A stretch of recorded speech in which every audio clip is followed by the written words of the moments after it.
Hi friends, എല്ലാവർക്കും talent അക്കാഡമിയുടെ daily current affairs സെഷനിലേക്ക് സ്വാഗതം. എന്റെ പേര് കിരൺ. നമുക്ക് നേരെ ഇന്നത്തെ ഡിസ്കഷൻ ആരംഭിക്കാം.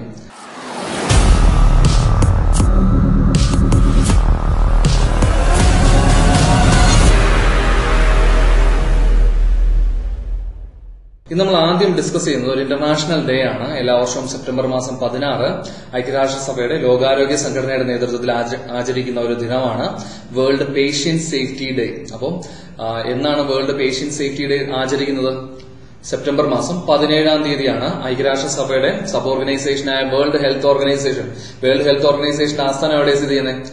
സ്വിറ്റ്സർലാൻഡിലെ ജനീവയിലാണ്. അപ്പോൾ വേൾഡ് ഹെൽത്ത് ഓർഗനൈസേഷന്റെ നേതൃത്വത്തിലാണ് എല്ലാ വർഷവും സെപ്റ്റംബർ മാസം 17 വേൾഡ് പേഷ്യന്റ് സേഫ്റ്റി ഡേ ആയിട്ട് ആചരിക്കുന്നത്. അടുത്തത് മറ്റൊരു ഇമ്പോർട്ടന്റ് ആയിട്ടുള്ള ഡേ ആണ്. എല്ലാ വർഷവും സെപ്റ്റംബർ മാസം 18 ഇന്റർനാഷണൽ ഈക്വൽ പേ ഡേ ആയിട്ടാണ് ആചരിക്കുന്നത്. ഒരേ തരത്തിലുള്ള ജോലി ചെയ്യുന്നവർക്ക് ഒരേ വേതനം ലഭ്യമാക്കുന്നതിന് വേണ്ടിയിട്ട് ഐക്യരാഷ്ട്രസഭയുടെ നേതൃത്വത്തിൽ ആചരിക്കുന്ന ആദ്യ ദിനമാണ് ഇന്റർനാഷണൽ ഈക്വൽ പേ ഡേ. അപ്പം ഐക്യരാഷ്ട്രസഭയുടെ നേതൃത്വത്തിൽ ആദ്യമായിട്ടാണ് സെപ്റ്റംബർ 18 ഈക്വൽ പേ ഡേ ആയിട്ട് ആചരിക്കുന്നത്. അപ്പൊ അത് ഓർമ്മിച്ച് വെച്ചേക്കുക. അതുപോലെ സെപ്റ്റംബർ 18 മറ്റൊരു പ്രത്യേകതയുമുണ്ട്. World water monitoring day. അപ്പോൾ ജലസ്രോതസ്സുകളുടെ സംരക്ഷണം ലക്ഷ്യമിട്ടുകൊണ്ട് ആചരിക്കുന്ന ഒരു അന്താരാഷ്ട്ര ദിനമാണ്. ജലസ്രോതസ്സുകളെ സംരക്ഷിക്കുന്നതിന് വേണ്ടിയിട്ട് എല്ലാവർക്കും ബോധവൽക്കരണം നൽകുന്നതിന് വേണ്ടിയിട്ട് ആചരിക്കുന്ന ഒരു അന്താരാഷ്ട്ര ദിനമാണ് എല്ലാ വർഷവും സെപ്റ്റംബർ മാസം 18 വേൾഡ് വാട്ടർ മോണിറ്ററിംഗ് ഡേ ആയിട്ട് നമ്മൾ ആചരിക്കുന്നത്. 2020 വേൾഡ് വാട്ടർ മോണിറ്ററിംഗ് ഡേയുടെ പ്രമേയം സോൾവ് വാട്ടർ എന്നതാണ്. അപ്പൊ ഈ പ്രമേയം തീർച്ചയായിട്ടും ഓർമ്മിച്ച് വെച്ചിരിക്കുക. ചെറിയൊരു പ്രമേയമാണ്.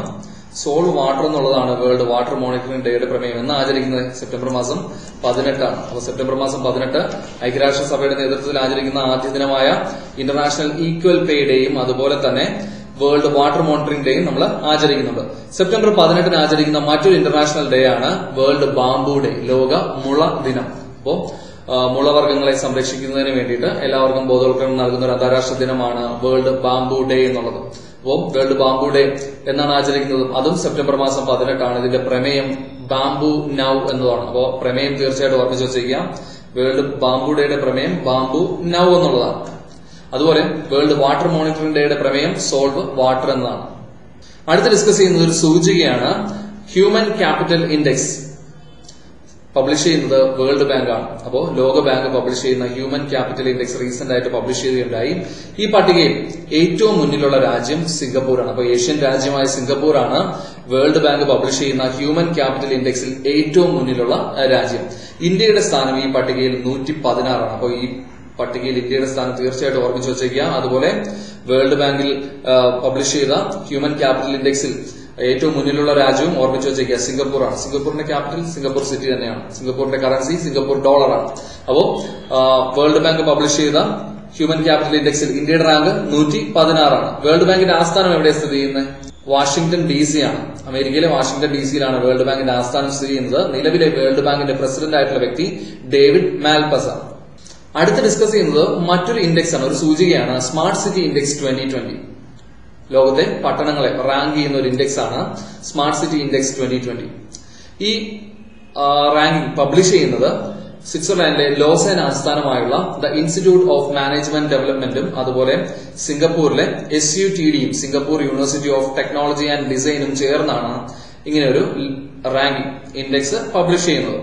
അപ്പോൾ സ്മാർട്ട് സിറ്റി ഇൻഡെക്സ് പബ്ലിഷ് ചെയ്യുന്നത് ഇൻസ്റ്റിറ്റ്യൂട്ട് ഓഫ് മാനേജ്മെന്റ് ഡെവലപ്മെന്റ് IMDയും അതുപോലെ Singapore university for technology and ഡിസൈനും ചേർന്നാണ്. ഈ റാങ്കിങ്ങിൽ ഏറ്റവും മുന്നിലുള്ള നഗരങ്ങൾ ഏതൊക്കെയാണെന്ന് ചോദിച്ചു കഴിഞ്ഞാൽ സിംഗപ്പൂരിലെ സിംഗപ്പൂർ സിറ്റി തന്നെയാണ്. അതുപോലെ രണ്ടാം സ്ഥാനത്തുള്ളത് ഫിൻലൻഡിന്റെ ക്യാപിറ്റലായ ഹെൽസിങ്കിയാണ്. ഫിൻലൻഡിന്റെ ക്യാപിറ്റലാണ് ഹെൽസിങ്കി. അപ്പോൾ ഈ റാങ്കിങ്ങിൽ ഏറ്റവും മുന്നിലുള്ളത് സിംഗപ്പൂർ, രണ്ടാമത് ഹെൽസിങ്കി, അതുപോലെ മൂന്നാമത് സ്വിറ്റ്സർലാൻഡിന്റെ ക്യാപിറ്റലായ സൂറിക്കാണ്. അപ്പോൾ സ്മാർട്ട് സിറ്റി ഇൻഡെക്സിൽ ഏറ്റവും മുന്നിലുള്ള നഗരങ്ങൾ ഏതൊക്കെയാണ്? Singapore, Helsinki, Zurich. ഇനി ഈ പട്ടികയിൽ ഇടം നേടിയ ഇന്ത്യൻ നഗരങ്ങൾ ഏതൊക്കെയാണെന്ന് നമുക്ക് നോക്കാം. ഈ പട്ടികയിൽ ഇടം നേടിയ ഇന്ത്യൻ നഗരങ്ങളാണ് 85ാം സ്ഥാനത്ത് ഹൈദരാബാദ്, അതുപോലെ ന്യൂഡൽഹിയുടെ സ്ഥാനം 86 ആണ്. മുംബൈയുടെ സ്ഥാനം 93 ആണ്. ബംഗളൂരുവിന്റെ സ്ഥാനം 95 ആണ്. അപ്പൊ ഈ പട്ടികയിൽ ഇടം നേടിയ ഇന്ത്യൻ നഗരങ്ങൾ ഏതൊക്കെയാണ്? ഹൈദരാബാദ്, ന്യൂഡൽഹി, മുംബൈ, ബംഗളൂരു. അടുത്ത് ഡിസ്കസ് ചെയ്യുന്ന ഒരു പേഴ്സണാലിറ്റിയാണ്. ഈ പേര് നമ്മൾ ഇതിനു മുമ്പ് പഠിച്ചിട്ടുണ്ട്. ഒന്ന് ഗസ് ചെയ്ത് നോക്കുക. ജനത് Bedoya Lima, Colombian ജേർണലിസ്റ്റായ മാധ്യമപ്രവർത്തകയായ ജനത് Bedoya Lima 2020 world association of news പബ്ലിഷേഴ്സിന്റെ golden pen of freedom award ലഭിച്ചിരിക്കുകയാണ് ജനത് ബെദോയോ ലിമയ്ക്ക്. അപ്പോൾ അത് ഓർമ്മിച്ചു വെച്ചേക്കാം. കൊളംബിയൻ ജേർണലിസ്റ്റായ ജനത് ബെദോയോ ലിമയ്ക്ക് 2020 golden pen of freedom award ലഭിച്ചിരിക്കുന്നത്. ഇത് വിതരണം ചെയ്യുന്നത് world association of news publishers ആണ്. ജനത് ബെദോയോ ലിമയ്ക്ക് 2020 ലഭിച്ച മറ്റൊരു പുരസ്കാരമാണ് UNESCO Guillermo Cano world press freedom prize. നമ്മൾ ഈ ക്ലാസ്സിൽ ഡിസ്കസ് ചെയ്തിട്ടുള്ളതാണ്. UNESCO Guillermo Cano world press freedom prize ലഭിച്ചതും ജനത് ബെദോയോ ലിമയ്ക്കാണ്. അപ്പോൾ റീസെന്റ് ആയിട്ട് golden pen of freedom award ലഭിച്ചിരിക്കുന്നത് ജനത് ബെദോയോ ലിമയാണ്. അവർ കൊളംബിയൻ ജേർണലിസ്റ്റ് ആണ്. അടുത്ത് ഡിസ്കസ് ചെയ്യുന്നത് സോഷ്യൽ മീഡിയ പ്ലാറ്റ്ഫോമായ ഫേസ്ബുക്കിനെ പറ്റിയാണ്. Social media marketing professional certificate കോഴ്സിന് പരിശീലനം നൽകുന്നതിന് പ്രമുഖ ഓൺലൈൻ ട്രെയിനിംഗ് പ്ലാറ്റ്ഫോമായ കോഴ്സേറയുമായിട്ട് ധാരണയിൽ ഏർപ്പെട്ട സ്ഥാപനമാണ് ഫേസ്ബുക്ക്. അപ്പോൾ social media marketing professional certificate ആ ഒരു ട്രെയിനിംഗ് കോഴ്സിന് പരിശീലനം നൽകുന്നതിന് കോഴ്സേറയുമായിട്ട് ധാരണയിൽ ഏർപ്പെട്ട സ്ഥാപനമാണ് ഫേസ്ബുക്ക്. ഫേസ്ബുക്കിന്റെ ആസ്ഥാനം എവിടെ സ്ഥിതി ചെയ്യുന്നത്? യുഎസിലെ കാലിഫോർണിയയിലാണ്. ഫേസ്ബുക്കിന്റെ സിഇഒ മാർക്ക് സക്കർബർഗ് ആണ്. അടുത്ത് ഡിസ്കസ് ചെയ്യുന്നത് ഇറ്റലിയിലെ റോമിലെ ഫിയൂമിസിനോ ഇന്റർനാഷണൽ എയർപോർട്ടിനെ പറ്റിയാണ്. അപ്പോ റീസെന്റ് ആയിട്ട് നമ്മൾ ന്യൂസിൽ കണ്ടതാണ് ഫിയൂമിസിനോ ഇന്റർനാഷണൽ എയർപോർട്ട് റോം.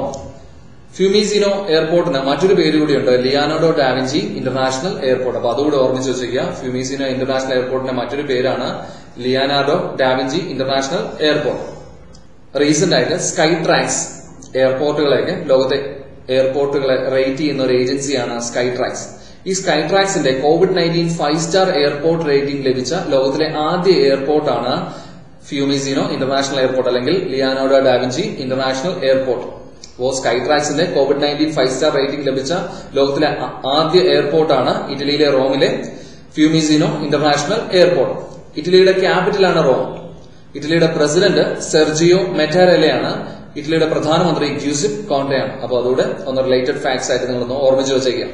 അപ്പോൾ ഇറ്റലിയിലെ റോമിലെ ഇന്റർനാഷണൽ എയർപോർട്ടായ ഫ്യൂമിസിനോ ഇന്റർനാഷണൽ എയർപോർട്ടിനാണ് റീസെന്റ് ആയിട്ട് സ്കൈ ട്രാക്സിന്റെ COVID-19 5 star rating airport rating ലഭിച്ച ലോകത്തിലെ ആദ്യ എയർപോർട്ട്. അടുത്ത് ഡിസ്കസ് ചെയ്യുന്നത് നമ്മുടെ രാജ്യത്ത് റീസെന്റ് ആയിട്ട് പബ്ലിഷ് ചെയ്ത ഒരു ഇൻഡെക്സ് ആണ് ഇന്ത്യ ഹാപ്പിനെസ് റിപ്പോർട്ട് 2020. ആദ്യമായിട്ടാണ് ഇങ്ങനെ ഒരു റിപ്പോർട്ട് പബ്ലിഷ് ചെയ്യുന്നത്. ഈ റിപ്പോർട്ട് തയ്യാറാക്കിയിരിക്കുന്നത് പ്രൊഫസർ രാജേഷ് കെ പില്ലാനിയാണ്. അപ്പോൾ ഈ പേര് തീർച്ചയായിട്ടും നിങ്ങൾ ഓർമ്മിച്ച് വെച്ചേക്കുക. ഇന്ത്യ ഹാപ്പിനെസ് റിപ്പോർട്ട് തയ്യാറാക്കിയിരിക്കുന്നത് ആരുടെ നേതൃത്വത്തിലാണ്? പ്രൊഫസർ രാജേഷ് കെ പില്ലാനിയുടെ നേതൃത്വത്തിലാണ്. All India happiness report. ഈ റിപ്പോർട്ടിന്റെ അടിസ്ഥാനത്തിൽ ഓവറോൾ കാറ്റഗറിയിൽ ഏറ്റവും മുന്നിലുള്ള സംസ്ഥാനമാണ് മിസോറാം. അപ്പോൾ ഇന്ത്യയിലെ ഹാപ്പിയസ്റ്റ് സ്റ്റേറ്റ് ആണ് മിസോറാം. രണ്ടാം സ്ഥാനത്തുള്ളത് പഞ്ചാബും മൂന്നാം സ്ഥാനത്തുള്ളത് ഓവറോൾ കാറ്റഗറിയിൽ ആൻഡമാൻ ആൻഡ് നിക്കോബർ ഐലൻഡ്സുമാണ്. അപ്പോൾ ഓവറോൾ കാറ്റഗറിയിൽ ഏറ്റവും മുന്നിലുള്ളത് മിസോറാം ആണ്, രണ്ടാമതുള്ളത് പഞ്ചാബാണ്, മൂന്നാമത് ആൻഡമാൻ ആൻഡ് നിക്കോബർ ഐലൻഡ്സ് ആണ്. ഇനി വലിയ സ്റ്റേറ്റുകളുടെ കാറ്റഗറിയിൽ, വലിയ സംസ്ഥാനങ്ങളുടെ കാറ്റഗറിയിൽ ഏറ്റവും മുന്നിലുള്ളത് പഞ്ചാബും രണ്ടാം സ്ഥാനത്തുള്ളത് ഗുജറാത്തുമാണ്. അതുപോലെ ചെറിയ സംസ്ഥാനങ്ങളുടെ കാറ്റഗറിയിൽ ഏറ്റവും മുന്നിലുള്ളത് മിസോറാമും രണ്ടാം സ്ഥാനത്തുള്ളത് നോർത്ത് ഈസ്റ്റേൺ സംസ്ഥാനമായ സിക്കിമുമാണ്. യൂണിയൻ ടെറിട്ടറികൾ, കേന്ദ്രഭരണ പ്രദേശങ്ങളിൽ ഏറ്റവും മുന്നിലുള്ളത് ആൻഡമാൻ ആൻഡ് നിക്കോബർ ഐലൻഡ്സും രണ്ടാമതുള്ളത് പുതുച്ചേരിയുമാണ്. അപ്പോൾ റീസെന്റ് ആയിട്ട് പബ്ലിഷ് ചെയ്ത ഇന്ത്യ ഹാപ്പിനെസ് റിപ്പോർട്ട് 2020 ഓവറോൾ കാറ്റഗറിയിൽ ഏറ്റവും മുന്നിലുള്ള സംസ്ഥാനം ഏതാണ്? മിസോറാമാണ്. രണ്ടാമത് പഞ്ചാബാണ്. മൂന്നാമത് ആൻഡമാൻ ആൻഡ് നിക്കോബർ ഐലൻഡ്സ് ആണ്. ഈ റിപ്പോർട്ട് തയ്യാറാക്കിയിരിക്കുന്നത് ആരുടെ നേതൃത്വത്തിലാണ്? പ്രൊഫസർ രാജേഷ് കെ പില്ലാനിയുടെ നേതൃത്വത്തിലാണ്. അടുത്ത് ഡിസ്കസ് ചെയ്യുന്നത് ടാറ്റ ഗ്രൂപ്പിന്റെ ഇൻഡസ്ട്രിയൽ ഇൻഫ്രാസ്ട്രക്ചർ കമ്പനിയായ സഹസ്ഥാപനമായ ടാറ്റ പ്രോജക്ട്സ് ലിമിറ്റഡിനെ പറ്റിയാണ്. ടാറ്റ ഗ്രൂപ്പിന്റെ സഹസ്ഥാപനമാണ് ടാറ്റ പ്രോജക്ട്സ് ലിമിറ്റഡ്. എന്താണ് കറന്റ് അഫയേഴ്സിൽ ടാറ്റ പ്രോജക്ട്സ് ലിമിറ്റഡിന്റെ പ്രസക്തി എന്ന് ചോദിച്ചു കഴിഞ്ഞാൽ 2020 സെപ്റ്റംബറിൽ സെൻട്രൽ വിസ്ത പ്രോജക്ടിന്റെ ഭാഗമായിട്ട് ഇന്ത്യയിലെ പുതിയ പാർലമെന്റ് മന്ദിരം നിർമ്മിക്കുന്നതിനുള്ള കരാർ ലഭിച്ച സ്ഥാപനമാണ് ടാറ്റ പ്രോജക്ട്സ് ലിമിറ്റഡ്. അപ്പോൾ ഓർമ്മിച്ചു വെച്ചേക്കുക, പുതിയ പാർലമെന്റ് മന്ദിരം നിർമ്മിക്കുന്നതിനുള്ള കരാർ ലഭിച്ച സ്ഥാപനം ഏതാണ്? ടാറ്റ ഗ്രൂപ്പിന്റെ കീഴിലുള്ള ടാറ്റ പ്രോജക്ട്സ് ലിമിറ്റഡിനാണ്. ടാറ്റ പ്രോജക്ട്സ് ലിമിറ്റഡിന്റെ ചെയർമാനായിട്ടുള്ള വ്യക്തി ശ്രീ ബൻവാലി അഗ്രവാലയാണ്. അപ്പോൾ അതുകൂടെ ഓർമ്മിച്ചു വെച്ചേക്കുക. അപ്പോൾ ഇന്ത്യയിൽ പുതിയ പാർലമെന്റ് മന്ദിരം നിർമ്മിക്കുന്നതിന് കരാർ ലഭിച്ച സ്ഥാപനം ഏതാണ്? ടാറ്റ പ്രോജക്ട്സ് ലിമിറ്റഡ് ആണ്. അടുത്ത് ഡിസ്കസ് ചെയ്യുന്നത് ടാറ്റയുടെ സഹസ്ഥാപനമായ ടൈറ്റാൻ വാച്ചസിനെ പറ്റിയാണ്. SBIയുടെ സഹകരണത്തോടെ ടൈറ്റാൻ വാച്ചസ് പുറത്തിറക്കിയ ആദ്യ കോൺടാക്ട്ലെസ് പേയ്മെന്റ് വാച്ചാണ് ടൈറ്റാൻ പേ. അപ്പോൾ അതോടൊന്ന് ഓർമ്മിച്ചു വെച്ചേക്കുക. സ്റ്റേറ്റ് ബാങ്ക് ഓഫ് ഇന്ത്യയുടെ സഹകരണത്തോടുകൂടി ടൈറ്റാൻ വാച്ചസ് പുറത്തിറക്കിയ ആദ്യ കോൺടാക്ട്ലെസ് പേയ്മെന്റ് വാച്ചാണ് ടൈറ്റാൻ പേ എന്നുള്ളത്. അടുത്ത് ഡിസ്കസ് ചെയ്യുന്നത് ഒരു റെയിൽ ബ്രിഡ്ജിനെ പറ്റിയാണ്. അതിന്റെ പേര് കോസി റെയിൽ മഹാസേതു എന്നാണ്. കോസി നദിയിൽ നിർമ്മിച്ച ഒരു റെയിൽ ബ്രിഡ്ജാണ് കോസി റെയിൽ മഹാസേതു. ഇതിന്റെ നീളം 1.9 കിലോമീറ്റർ ആണ്. ബീഹാറിലെ നിർമാലിയെയും അതുപോലെ സരൈഗറിനെയും തമ്മിൽ ബന്ധിപ്പിക്കുന്ന റെയിൽ ബ്രിഡ്ജാണ് കോസി റെയിൽ മഹാസേതു എന്നുള്ളത്. അപ്പോൾ റീസെന്റ് ആയിട്ട് പ്രധാനമന്ത്രി ഉദ്ഘാടനം ചെയ്തതാണ് കോസി റെയിൽ മഹാസേതു. ഏത് സംസ്ഥാനത്തെന്ന് ചോദിച്ചു കഴിഞ്ഞാൽ ബീഹാറിലാണ്. ബീഹാറിലെ കോസി നദിയിലാണ് ഇത് നിർമ്മിച്ചിരിക്കുന്നത്. ബീഹാറിലെ നിർമാലിയെയും സരൈഗറിനെയും തമ്മിൽ ബന്ധിപ്പിക്കുന്നതാണ് കോസി റെയിൽ മഹാസേതു ബ്രിഡ്ജ്. അടുത്ത് ഡിസ്കസ് ചെയ്യുന്നത് ക്രിക്കറ്റ് താരം സുരേഷ് റെയ്നയെ പറ്റിയാണ്. ഓൺലൈൻ പോക്കർ ഗെയിം പ്ലാറ്റ്ഫോമായ നൈൻ സ്റ്റാക്സിന്റെ പുതിയ ബ്രാൻഡ് അംബാസഡറാണ് മുൻ ഇന്ത്യൻ ക്രിക്കറ്റ് താരം സുരേഷ് റെയ്ന. അപ്പോൾ മുൻ ഇന്ത്യൻ ക്രിക്കറ്റ് താരം സുരേഷ് റെയ്നയാണ് ഓൺലൈൻ പോക്കർ ഗെയിം പ്ലാറ്റ്ഫോമായ നൈൻ സ്റ്റാക്സിന്റെ പുതിയ ബ്രാൻഡ് അംബാസഡറായിട്ട് നിയമിച്ചിരിക്കുന്നത്. സുരേഷ് റെയ്നയെ പറ്റി നമ്മൾ ഇതിനു മുമ്പ് ഡിസ്കസ് ചെയ്തിട്ടുണ്ട്. WTS സ്പോർട്സിന്റെ ഓൺലൈൻ ഗെയിമിംഗ് പ്ലാറ്റ്ഫോമായ WTS സ്പോർട്സിന്റെ ബ്രാൻഡ് അംബാസഡറും സുരേഷ് റെയ്നയും അതുപോലെ തന്നെ വനിതാ ക്രിക്കറ്റ് താരം ഹർമൻ പ്രീത് കൗറുമാണ്. അപ്പോൾ അതോടെ ഓർമ്മിച്ചു വെച്ചേക്കുക. അടുത്ത് ഡിസ്കസ് ചെയ്യുന്നത് മധ്യപ്രദേശ് സർക്കാർ ആരംഭിച്ച ഒരു പ്രോഗ്രാമാണ്. അതിന്റെ പേര് പോഷൻ സർക്കാർ പ്രോഗ്രാം എന്നതാണ്. നാഷണൽ ന്യൂട്രീഷൻ മന്ത് നമ്മുടെ രാജ്യത്ത് ആചരിക്കുന്നത് സെപ്റ്റംബർ മാസത്താണ്.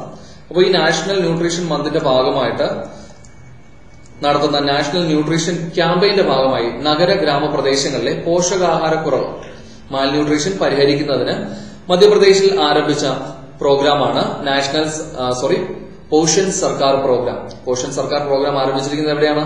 മധ്യപ്രദേശിലാണ്. മധ്യപ്രദേശിന്റെ ക്യാപിറ്റൽ ഭോപ്പാലാണ്. മധ്യപ്രദേശിന്റെ മുഖ്യമന്ത്രി ശിവരാജ് സിംഗ് ചൌഹാനാണ്. മധ്യപ്രദേശിന്റെ ചുമതലയുള്ള ഗവർണർ ഉത്തർപ്രദേശിന്റെ ഗവർണറായ ശ്രീമതി ആനന്ദിബെൻ പട്ടേലാണ്. അടുത്ത് ഡിസ്കസ് ചെയ്യുന്നത് കർണാടകയിൽ ആരംഭിച്ച ഒരു വായ്പാ വിതരണ പദ്ധതിയെ പറ്റിയാണ്. അതിന്റെ പേര് ആർത്തിക സ്പന്ദന എന്നതാണ്. COVID-19 പശ്ചാത്തലത്തിൽ കർണാടകയിൽ ആരംഭിച്ച ഒരു ലോൺ ഡിസ്ബേഴ്സൽ സ്കീമാണ് ആർത്തിക സ്പന്ദന. കർണാടകയുടെ ക്യാപിറ്റൽ ബംഗളൂരു ആണ്. കർണാടകയുടെ ഗവർണർ ശ്രീ വാജുഭായ് വാലയാണ്. കർണാടകയുടെ മുഖ്യമന്ത്രി ശ്രീ BS യെദ്യൂരപ്പയാണ്. അപ്പോൾ ആർത്തിക സ്പന്ദന എന്ന പദ്ധതി ആരംഭിച്ചിരിക്കുന്നത്, വായ്പാ വിതരണ പദ്ധതി ആരംഭിച്ചിരിക്കുന്നത് ഏത് സംസ്ഥാനമാണ്? കർണാടകയാണ്. അടുത്ത് ഡിസ്കസ് ചെയ്യുന്നത് പ്രമുഖ ഷെഫായ വികാസ് ഖന്നയെ പറ്റിയാണ്. ഷെഫും അതുപോലെ തന്നെ കുക്ക് ബുക്ക് റൈറ്ററും ഒക്കെയാണ് വികാസ് ഖന്ന.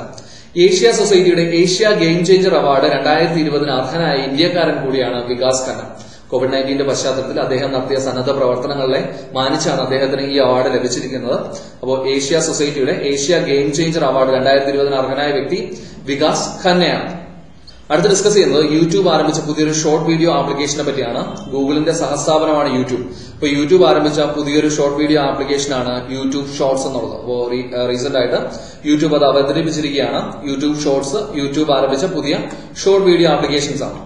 അടുത്ത് ഡിസ്കസ് ചെയ്യുന്നത് AICTE all India council of technical education ആരംഭിച്ച പുതിയൊരു പദ്ധതിയാണ്. അതിന്റെ പേര് സ്പൈസസ് എന്നതാണ്. AICTE spices. ഈ സ്പൈസസിന്റെ full form schemes for promoting interest, creativity and ethics among students എന്നാണ്. വിദ്യാർത്ഥികളിൽ കരിക്കുലർ ആക്ടിവിറ്റീസ് പ്രോത്സാഹിപ്പിക്കുന്നതിന് കേന്ദ്ര വിദ്യാഭ്യാസ മന്ത്രാലയം ആരംഭിച്ച പുതിയ പദ്ധതിയാണ് AICTE സ്പൈസസ് എന്നുള്ളത്. അപ്പോൾ സ്പൈസസിന്റെ full form schemes for promoting interest, creativity and ethics among students എന്നാണ്. അപ്പോൾ കരിക്കുലർ ആക്ടിവിറ്റീസ് വിദ്യാർത്ഥികളിൽ പ്രൊമോട്ട് ചെയ്യുന്നതിന് വേണ്ടിയിട്ട് കേന്ദ്ര വിദ്യാഭ്യാസ മന്ത്രാലയം ആരംഭിച്ച പദ്ധതിയാണിത്, AICTE സ്പൈസസ് എന്നുള്ളത്. വിദ്യാഭ്യാസ മന്ത്രാലയം കൈകാര്യം ചെയ്യുന്ന കേന്ദ്രമന്ത്രി ആരാണ്? ശ്രീ രമേശ് പൊഖ്രിയാൽ നിഷാങ്ക് ആണ്. അടുത്ത് ഡിസ്കസ് ചെയ്യുന്നത് ICICI ബാങ്കിന്റെ ഭാഗമായ ICICI ഹോം ഫിനാൻസ് ആരംഭിച്ച പുതിയൊരു ഭവന വായ്പാ പദ്ധതിയാണ്. അതിന്റെ പേര് അപ്ന ഘർ ഡ്രീംസ് എന്നാണ്. അപ്പോൾ അത് ഓർമ്മിച്ച് വെച്ചേക്കാം. ICICI ബാങ്കിന്റെ സഹസ്ഥാപനമാണ്. ICICI ബാങ്കിന്റെ ആസ്ഥാനം എവിടെ സ്ഥിതി ചെയ്യുന്നത്? മുംബൈയിലാണ്. ICICI ബാങ്കിന്റെ സഹസ്ഥാപനമായ ICICI ഹോം ഫിനാൻസ് ആരംഭിച്ച പുതിയൊരു ഭവന വായ്പാ പദ്ധതിയാണ് അപ്ന ഘർ ഡ്രീംസ് എന്നുള്ളത്. അടുത്ത് ഡിസ്കസ് ചെയ്യുന്നത് ഭാരത് ഹെവി ഇലക്ട്രിക്കൽസ് ലിമിറ്റഡിനെ പറ്റിയാണ്. ന്യൂഡൽഹി ആസ്ഥാനമായുള്ള ഭാരത് ഹെവി ഇലക്ട്രിക്കൽസ് ലിമിറ്റഡിനെ പറ്റിയാണ്. നമ്മുടെ രാജ്യത്ത് മാഗ്നൈറ്റ് ട്രെയിൻസ്, മാഗ്നറ്റിൽ വർക്ക് ചെയ്യുന്ന ഫംഗ്ഷൻ ചെയ്യുന്ന ട്രെയിൻസ് ഇന്ത്യയിൽ എത്തിക്കുന്നതിനായിട്ട് സ്വിറ്റ്സർലാൻഡിലെ സ്വിസ് റാപ്പിഡ് AGയുമായിട്ട് ധാരണയിൽ ഏർപ്പെട്ട സ്ഥാപനമാണ് ബെൽ. അപ്പോൾ അത് ഓർമ്മിച്ച് വെച്ചേക്കുക. ഇന്ത്യയിൽ മാഗ്നൈറ്റ് ട്രെയിൻസ് അല്ലെങ്കിൽ മാഗ്നറ്റിക് ലെവിറ്റേഷൻ ട്രെയിൻസ് ഇന്ത്യയിൽ എത്തിക്കുന്നതിന് സ്വിറ്റ്സർലൻഡ് സ്ഥാപനമായ സ്വിസ് റാപ്പിഡ് AGയുമായിട്ട് ധാരണയിൽ ഏർപ്പെട്ട ഇന്ത്യൻ സ്ഥാപനമാണ് ഭാരത് ഹെവി ഇലക്ട്രിക്കൽസ് ലിമിറ്റഡ്. ആസ്ഥാനം എവിടെ സ്ഥിതി ചെയ്യുന്നത്? ന്യൂഡൽഹിയിലാണ്.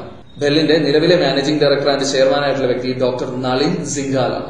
അടുത്ത് ഡിസ്കസ് ചെയ്യുന്നത് കഴിഞ്ഞ ദിവസം നമ്മൾ ന്യൂസിൽ കണ്ടതാണ് റീസെന്റ് ആയിട്ട് സബ്മിറ്റ് ചെയ്ത കാർഷിക നിയമ ഭേദഗതി ബില്ലുകളിൽ പ്രതിഷേധിച്ച് മന്ത്രിസ്ഥാനം രാജിവെച്ച കേന്ദ്ര ഭക്ഷ്യ സംസ്കരണ വകുപ്പ് ഫുഡ് പ്രോസസിംഗ് മിനിസ്ട്രി കൈകാര്യം ചെയ്തിരുന്ന കേന്ദ്രമന്ത്രിയാണ് ഹർസിമ്രാറ്റ് കൌർ ബാദൽ. അപ്പോ കാർഷിക നിയമ ഭേദഗതി ബില്ലുകളിൽ പ്രതിഷേധിച്ച് മന്ത്രിസ്ഥാനം രാജിവെച്ച വ്യക്തിയാണ് ഹർസിമ്രാറ്റ് കൌർ ബാദൽ. അവർ റെപ്രസെന്റ് ചെയ്യുന്ന പാർട്ടി അകാലിദളാണ്.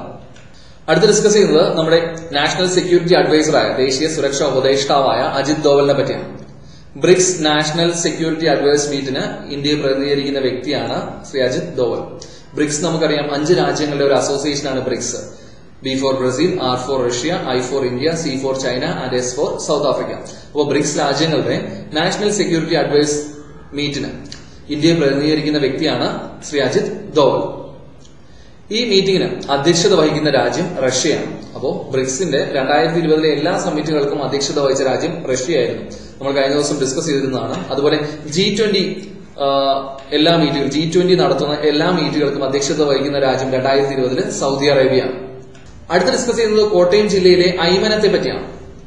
2020 സെപ്റ്റംബറിൽ മാതൃകാ ഉത്തരവാദിത്ത ടൂറിസം ഗ്രാമമായിട്ട് നമ്മുടെ സംസ്ഥാന സർക്കാർ പ്രഖ്യാപിച്ചിരിക്കുകയാണ് ഐമനത്തെ. അപ്പോ മാതൃക ഉത്തരവാദിത്ത ടൂറിസം ഗ്രാമമായിട്ട് പ്രഖ്യാപിച്ചിരിക്കുകയാണ് കോട്ടയം ജില്ലയിലെ ഐമനത്തെ. അടുത്ത് ഡിസ്കസ് ചെയ്യുന്നത് തിരുവനന്തപുരം ജില്ലാ പഞ്ചായത്ത് ആരംഭിച്ച ഒരു പദ്ധതിയാണ്. അതിന്റെ പേര് ആശ്വാസ് എന്നതാണ്. വൃക്ക രോഗികൾക്ക് സൗജന്യ ഡയാലിസിസ് ചികിത്സ ലഭ്യമാക്കുന്നതിന് വേണ്ടിയിട്ട് തിരുവനന്തപുരം ജില്ലാ പഞ്ചായത്ത് ആരംഭിച്ച പദ്ധതിയാണ് ആശ്വാസ് എന്നത്. അപ്പോൾ ഓർമ്മിച്ചു വെച്ചേക്കുക, ആശ്വാസ് എന്നുള്ളത് വൃക്ക രോഗികൾക്ക് സൗജന്യ ഡയാലിസിസ് നടക്കുന്നതിന് വേണ്ടി സൗജന്യ ഡയാലിസിസ് ചികിത്സ ലഭ്യമാക്കുന്നതിന് വേണ്ടിയിട്ട് ആരംഭിച്ച പദ്ധതിയാണ്. എവിടെയാണ് ആരംഭിച്ചിരിക്കുന്നത്? തിരുവനന്തപുരം ജില്ലാ പഞ്ചായത്തിലാണ്. അടുത്ത് ഡിസ്കസ് ചെയ്യുന്നത് കഴിഞ്ഞ ദിവസം അനൗൺസ് ചെയ്ത കേരള സംഗീത നാടക അക്കാദമിയുടെ ഫെലോഷിപ്പിനെ പറ്റിയാണ്. ഈ ഫെലോഷിപ്പിന് അർഹരായവര് KPSC ബിയാട്രിസ് നാടകരംഗത്തെ KPSC ബിയാട്രിസിനും അതുപോലെ സംഗീത രംഗത്ത് മൃദംഗ വിദ്വാനായ തിരുവനന്തപുരം V സുരേന്ദ്രനും അതുപോലെ വാദ്യകല വിദ്വാനായ സദനം വാസുദേവനും. അപ്പോ കേരള സംഗീത നാടക അക്കാദമിയുടെ ഫെലോഷിപ്പ് 2019 ലഭിച്ചിരിക്കുന്ന ആർക്കൊക്കെയാണ്? KPSC ബിയാട്രിസിനും തിരുവനന്തപുരം V സുരേന്ദ്രനും അതുപോലെ സദനം വാസുദേവനും. കേരള സംഗീത നാടക അക്കാദമിയുടെ നിലവിലെ ചെയർപേഴ്സൺ ആരാണ്? ശ്രീമതി KPSC ലളിതയാണ്. അടുത്ത് ഡിസ്കസ് ചെയ്യുന്നത് രാജ്യസഭാ അംഗമായ മലയാളി കൂടിയായ KK രാഗേഷിനെ പറ്റിയാണ്. റീസെന്റ് ആയിട്ട് അദ്ദേഹത്തിന് ഒരു പുരസ്കാരം ലഭിക്കുകയുണ്ടായി. PGC award, parliamentary group of children award recent ആയിട്ട് ലഭിച്ചിരിക്കുകയാണ് ശ്രീ KK രാഗേഷിന്. കുട്ടികളുടെയും വിദ്യാർത്ഥികളുടെയും അവകാശ സംരക്ഷണത്തിനായി പാർലമെന്റിൽ അദ്ദേഹം നടത്തിയിട്ടുള്ള പ്രവർത്തനങ്ങൾക്കാണ്, അദ്ദേഹത്തിന്റെ സ്തുത്യർഹമായ പ്രവർത്തനങ്ങൾക്കാണ് അദ്ദേഹത്തിന് ഈ പുരസ്കാരം ലഭിച്ചിരിക്കുന്നത്. അപ്പോൾ റീസെന്റ് ആയിട്ട് parliamentary group of children PGC അവാർഡിന് അർഹനായ രാജ്യസഭാ അംഗം കൂടിയായ മലയാളി ആരാണ്? ശ്രീ KK രാഗേഷാണ്. ഇനി ഇന്നത്തെ ക്വസ്റ്റ്യൻ ഓഫ് ദി ഡേ ആണ്. കഴിഞ്ഞ വീഡിയോയിൽ നമ്മൾ ഡിസ്കസ് ചെയ്തിരുന്നു. ഇന്ത്യയിലെ ആദ്യ ഡിജിറ്റൽ ലൈബ്രറി പഞ്ചായത്തായിട്ട് തെരഞ്ഞെടുത്തിരിക്കുന്നത് ഏത് പഞ്ചായത്താണ് എന്നതാണ് ഇന്നത്തെ ക്വസ്റ്റ്യൻ ഓഫ് ദി ഡേ. അപ്പോൾ നിങ്ങൾക്ക് ഉത്തരം അറിയാമെങ്കിൽ ഈ വീഡിയോയുടെ താഴെ കമന്റ് ചെയ്യാം. ഉത്തരം അറിയില്ലെങ്കിൽ തീർച്ചയായിട്ടും കഴിഞ്ഞ ദിവസത്തെ വീഡിയോ പോയി കാണുക, പോയിന്റ്സ് ഒക്കെ നോട്ട് ചെയ്ത് വെച്ച് പഠിക്കുക. അതുപോലെ കഴിഞ്ഞ ദിവസം നമ്മൾ ചോദിച്ചിരുന്ന ചോദ്യം, പൊതുവിതരണ കേന്ദ്രം വഴിയുള്ള റേഷൻ കട വഴിയുള്ള റേഷൻ വിതരണം കാര്യക്ഷമമാക്കുന്നതിന് സ്മാർട്ട് റേഷൻ കാർഡ് സ്കീം ആരംഭിച്ച സംസ്ഥാനം ഏതായിരുന്നു എന്നുള്ളത്. അപ്പൊ നിങ്ങൾ പലരും അതിന് ഉത്തരം എഴുതിയിരുന്നു. നിങ്ങളുടെ ഉത്തരം ശരിയാണ്. പഞ്ചാബാണ് പൊതുവിതരണ കേന്ദ്രം വഴിയുള്ള റേഷൻ വിതരണം കാര്യക്ഷമമാക്കുന്നതിന് സ്മാർട്ട് റേഷൻ കാർഡ് സ്കീം ആരംഭിച്ച സംസ്ഥാനം. ഓക്കെ ഫ്രണ്ട്സ്, അപ്പൊ ഇന്നത്തെ വീഡിയോയിൽ നമ്മൾ ഡിസ്കസ് ചെയ്തത് ടാലന്റ് അക്കാദമിയുടെ ഡെയിലി കറണ്ട് അഫേഴ്സ് ടോപ്പിക്സ് ആണ്. ഡെയിലി കറണ്ട് അഫേഴ്സിന്റെ മറ്റൊരു വീഡിയോ ആയിട്ട് നമുക്ക് അടുത്ത ദിവസം കാണാം. അതുവരേക്കും bye bye and thank you.